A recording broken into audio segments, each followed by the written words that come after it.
They are doing things that are unique, that are very unique to traditional finance. It's a little scary but the most important thing to focus on here is they're doing things differently.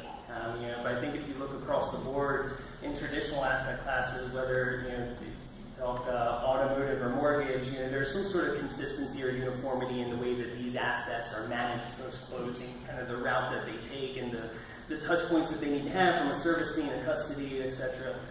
Perspective. And there's no real uniformity or standards. We keep talking about standards in Fintech and the NPL industry, and I think there are some groups that are doing a good job at building them. But when you talk about electronic assets, John had mentioned a second ago the idea of having an e-vault, right? Somewhere that's secure, that you can have that asset where it exists, where people can have access to it.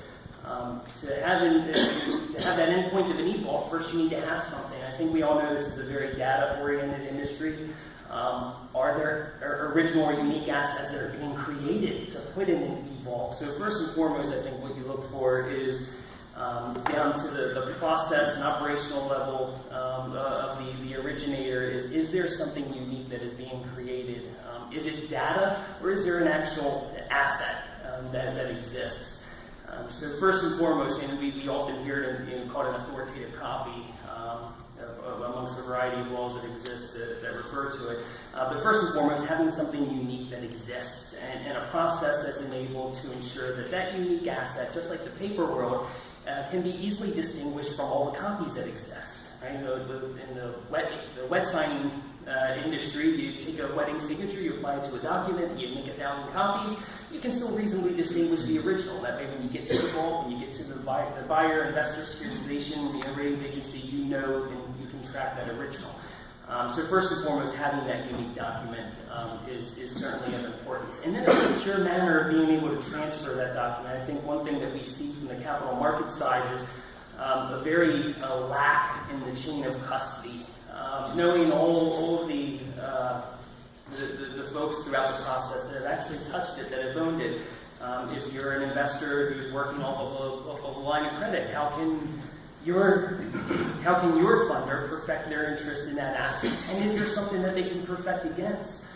When you get to the idea of going through a securitization like the $3 billion that has happened to date, where's what is in the special purpose vehicle, and all the way to mutual funds. How do custodians under the Custody Act or the 40 Act identify that what they have is custody of an original document? So I think there are all those many factors. Everybody's doing it a little differently. So. Well, how does it, I don't want to spend too much time on this, but how does the original guarantee that it's you're in that business? So how, all the things that you said should happen, how does that happen with the Sure. So eOriginal's been doing this for a while. We started with the first e-mortgage back in the year 2000, but we connect to the point of execution, and we ensure once the document is fully executed by the borrowers or any other relevant parties, that we take that version of the document that's being signed and we pull it out of the cloud and into a trusted environment, which John mentioned is an e-vault.